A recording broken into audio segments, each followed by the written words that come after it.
Um brinde, uma comemoração ou mesmo aquele momento de afogar as mágoas. O alcoolismo começa de forma social, em reuniões de família, entre amigos, nas festas e, na maioria das vezes, só é diagnosticado quando a pessoa chega ao limite. São diversos fatores, né? Porque a gente tem uma questão relacionada aos hábitos. Às vezes, a gente começa a beber porque a gente faz parte de um círculo, né? Aí todas as pessoas acabam tomando uma cerveja ou acabam tomando uma bebida alcoólica na hora do almoço, né? Tive casos que atendi no consultório de pessoas que desenvolveram o alcoolismo em decorrência do convívio. Então, isso é um grande alerta. Existe a questão dos hábitos. Se eu tenho um quadro na minha família relacionado à drogadição e ao álcool, eu tenho uma predisposição genética a ser alcoólatra. Então, é um alerta e é um cuidado. É um ponto que, assim, eu estou utilizando o álcool como aquele alívio que eu preciso para o meu dia de uma forma recorrente. Aquilo me alivia, eu me sinto bem, me sinto confortável. Segundo dados de 2023 do CISA, o Centro de Informações sobre Saúde do Álcool, cerca de 20% das pessoas consomem algum tipo de bebida alcoólica, uma vez por semana ou a cada 15 dias. 14% uma vez por semana ou menos, 7% 2 a 4 vezes por semana e apenas 3% bebe 5 ou mais vezes na semana. O álcool é consumido não só em momentos felizes, ele serve para aliviar os problemas, relaxar, entorpecer sentimentos e é aí que vem o maior perigo. A pessoa pode utilizar o álcool como uma forma de modular emoções, aliviar a ansiedade, diminuir sentimentos de angústia, e isso tende a aumentar em momentos de angústia, momentos de tensão, momentos de sofrimento, né? O desenvolvimento de uma dependência, o desenvolvimento de um vício, ele já é algo que vai um pouco além disso, ele depende de uma persistência nesse comportamento, por tempo, ele depende de fatores biológicos que são particulares de indivíduo para indivíduo. Então, tem pessoas, primordialmente pessoas com história familiar de dependências, na história familiar de dependência, na história da família, acabam tendo uma predisposição genética maior para desenvolver dependência. Então, quando você tem uma condição externa que aumenta o número de pessoas expostas ao comportamento, você acaba tendo um aumento de pessoas dependentes, tá? Mas não significa que qualquer um vai ficar dependente. O consumo de bebidas alcoólicas, segundo o CISA e a Organização Mundial da Saúde, aumentou muito com a pandemia.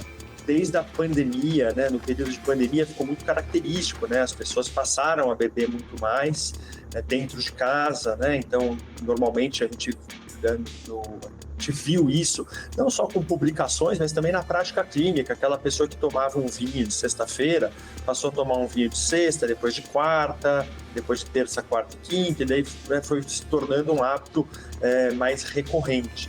Então, aumentou o número de pessoas expostas ao desenvolvimento de dependências e isso acaba refletindo no aumento da prevalência.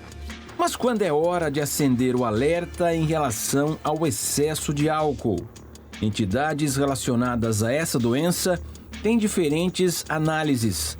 Uma delas é que pode ser um começo de problema quando o consumo é de 2 doses por dia ou 14 doses por semana para homens. No caso das mulheres, as quantidades são de 1 dose em 24 horas ou 7 doses durante 7 dias.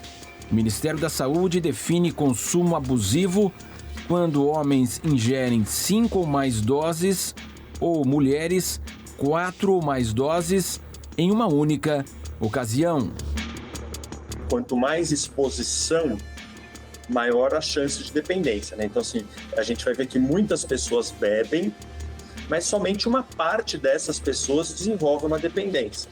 Essas pessoas que desenvolvem uma dependência, elas têm alguma vulnerabilidade interna, como eu disse, genética, etc., ou elas persistiram por muitos anos numa frequência muito intensa que leva, né, ao estabelecimento de uma dependência. Mas não é uma coisa, não é que nem um cigarro, por exemplo, né? Alguém que comece a fumar e fique fumando 2, 3 semanas, praticamente já desenvolve uma dependência. O álcool é algo um pouco diferente nesse sentido, né? Então, assim, a questão de relacionar se mais anos de estudos formal estaria relacionado com mais dependência, eu teria que refletir e criar hipóteses, porque, assim, né, talvez... eu não saberia te dar uma resposta assim, o que poderia justificar, porque eu também poderia refletir que mais anos de estudo formal não estão relacionados a mais estresse, né? Talvez estudar mais possa te fazer lidar melhor com as coisas,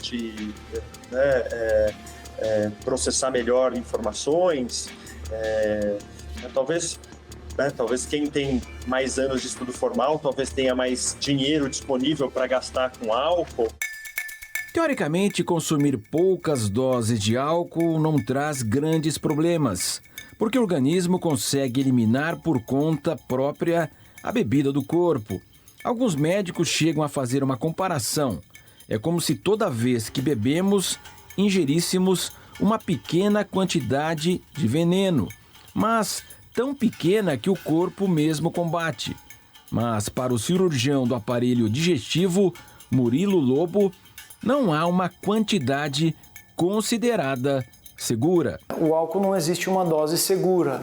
Não dá para a gente falar assim, você pode tomar 1 taça, 2 taças de vinho à noite, que é bom para o coração. Isso aí já foi desmistificado. A gente sabe hoje em dia que a quantidade é importante, mas a cronicidade também. Então, mesmo quem toma 1 ou 2 doses por dia, todo dia, está sob um risco a longo prazo de desenvolver problemas relacionados ao álcool. Então, acho que o que é importante conscientizar é que não existe dose segura, né? O mais seguro é, de fato, evitar. A gente sabe que o álcool não tem dose segura, né? Essencialmente é um componente tóxico para o corpo em várias formas. Inclusive, a metabolização dele se transforma num outro componente tóxico, que é o aldeído também. E o uso crônico é o que traz sintomas mais comumente, o que a gente ouve falar de cirrose, de doenças crônicas relacionadas ao álcool. Mas o uso também em doses menores, às vezes aquela pessoa que toma 1 ou 2 drinks diariamente, também tem esse impacto, também tem esse efeito a longo prazo deletério, pela toxicidade aí do álcool, né? Essa mulher conta que se sentia escrava do álcool e teve dificuldade para reconhecer que precisava de ajuda. O alcoolismo não é assim, na hora, eu tomei a primeira e já fui tomar 10, não. Foi devagar e progressivo. E foi aumentando. Foi quando começou também, os familiares falaram, acho que você está bebendo demais. Olha, você parece que, não sei, você toma a primeira e já quer tomar tudo. Para, toma só um pouco e para. Só que assim, era impossível. Eu não conseguia. Era impossível. Prometia para mim mesmo que no dia, agora na quinta, eu começava a beber muito no final de semana, aí começou a aumentar. Primeiro era sexta e sábado, aí passou a ser quinta, sexta e sábado, aí passou quinta, sexta, sábado, domingo. E foi indo e aumentando, comecei a ter apagamentos, cair, manchas pelo corpo roxa que eu não sabia, eu vivia dentro de casa. Mas assim, eu só queria, o meu pensamento era assim, era bebida, eu queria beber, né? Não importava, se numa festa não tinha bebida, eu também queria rapidamente voltar para casa para eu beber. Eu bebia cerveja, a ponto de ficar dentro do meu banheiro, trancada no banheiro, tomando cerveja quente, porque eu precisava me esconder da família. Então, os filhos almoçando, dormindo em casa, eu ia toda hora pro banheiro tomar um pouco de cerveja, escondida no meu armário. Aí comecei a esconder bebida em tudo que é canto. Apesar de ilícita, a Organização Pan-Americana da Saúde considera o álcool uma substância psicoativa com propriedades que causam dependência. porque deixa o organismo debilitado quando usado de forma abusiva. Em adultos, os transtornos por uso excessivo causam mais de 200 doenças e lesões, problemas que vão muito além do fígado. Fazer o uso de bebida alcoólica por muito tempo faz com que você tenha maior chance de ter pressão alta. A segunda coisa que é bem importante são as arritmias, porque a bebida alcoólica ela aumenta a frequência cardíaca, ela aumenta a pressão arterial, ela aumenta a liberação de algumas substâncias no seu sangue, como adrenalina, noradrenalina, epinefrina, que são neurohormônios que são liberados na corrente sanguínea, que podem estimular o coração. Então você pode ter arritmias, fibrilação atrial é uma das mais comuns, né?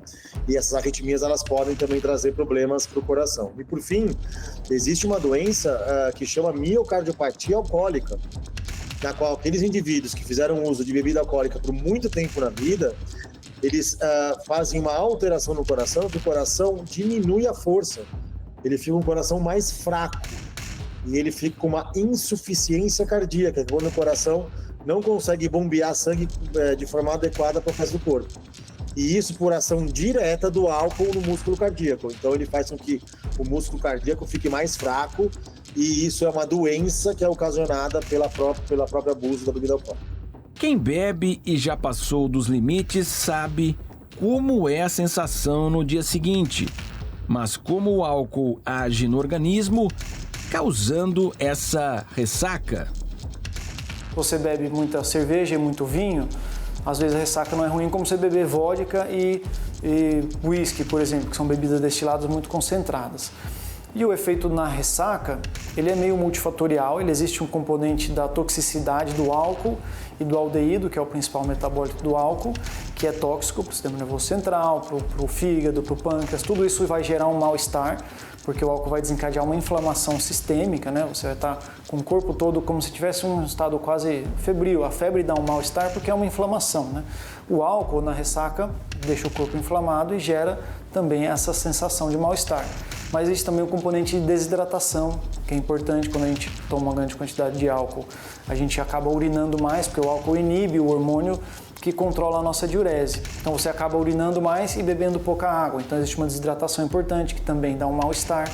Existe, às vezes, a situação em que você bebeu o álcool, então o sono fica pior, às vezes você dormiu menos tempo, dormiu mais tarde. Então é uma coisa multifatorial da ressaca. Mas o principal fator, de fato, é o efeito tóxico do álcool e do aldeído, gerando uma inflamação no corpo que vai deixar você com esse mal-estar importante.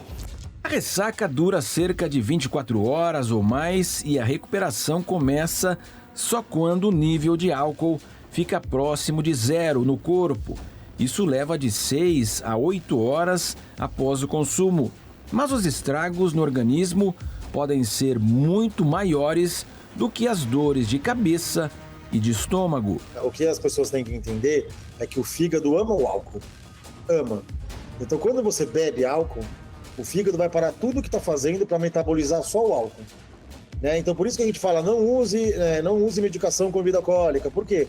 A medicação tem que passar para o fígado para fazer efeito, mas ele vai estar ocupado fazendo o metabolismo do álcool. Entende? Então, o álcool ele vai ser uma substância que vai estar no seu organismo. Quando você realiza atividade física, você é uma pessoa ativa e você tem uma vida mais saudável, claro, você vai metabolizar mais facilmente esse álcool, tá? Mas vai fazer mal da mesma forma, né? O álcool faz mal se você é atleta, se você não é atleta, se você é obeso, se você é magro ou se você é sedentário.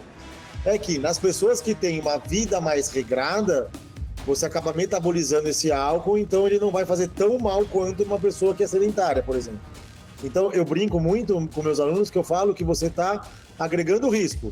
Então quando você é sedentário, bebe álcool, fuma, tem colesterol, tem hipertensão, você vai cada vez agregando mais risco. O paciente que faz atividade física, ele não é sedentário, então ele vai ter um risco menor por ele não ser sedentário. Mas o álcool vai sim agregar risco para a saúde dele também. Nos momentos de diversão, na festa, ninguém se preocupa com o estrago que o álcool pode causar no organismo. Mas os perigos vão muito além de uma ressaca e podem levar a um coma alcoólico, uma intoxicação aguda e grave causada pelo consumo excessivo da bebida, que leva à perda de consciência. Isso acontece quando o fígado não consegue metabolizar o álcool ingerido. Os sintomas do coma alcoólico incluem sonolência excessiva, perda de consciência, confusão mental, diminuição da capacidade respiratória, diminuição dos batimentos cardíacos. Até que o socorro chegue, deve-se deitar a pessoa de lado para evitar engasgos. O coma alcoólico é quando você tem uma ingesta muito importante e rápida de álcool, né? E você começa a ter alterações metabólicas no seu organismo em que você não consegue mais responder, então você perde consciência, tá? Isso acontece por alguns motivos. Um é a desidratação, outro é a hipoglicemia, porque você baixa muito a taxa de glicose no seu organismo, e pela ação direta anestésica, entre aspas, no seu cérebro. E aí você acaba não respondendo mais e você entra em coma alcoólico, né? Então, quando você entra nesse coma, você tem que ir para o hospital, isso é uma urgência médica, isso pode sim matar, e você tem que fazer a reposição de glicose, de soro, para poder reidratar e você poder voltar a ter as funções normais do seu organismo, né? Então, a orientação que a gente deixa aqui é, por favor, não estimulem tanto assim o uso de álcool, né? O álcool, ele é uma droga, ele traz malefícios para o seu organismo, mas se você vai utilizar, não utilize em grandes quantidades, né? Perceba aquele momento em que você começa a perder consciência, a que você começa a ficar mais irritado, ou que você começa a falar mais alto, em que você está perdendo o controle. Esse é o momento em que você já devia ter parado de fazer uso da bebida alcoólica.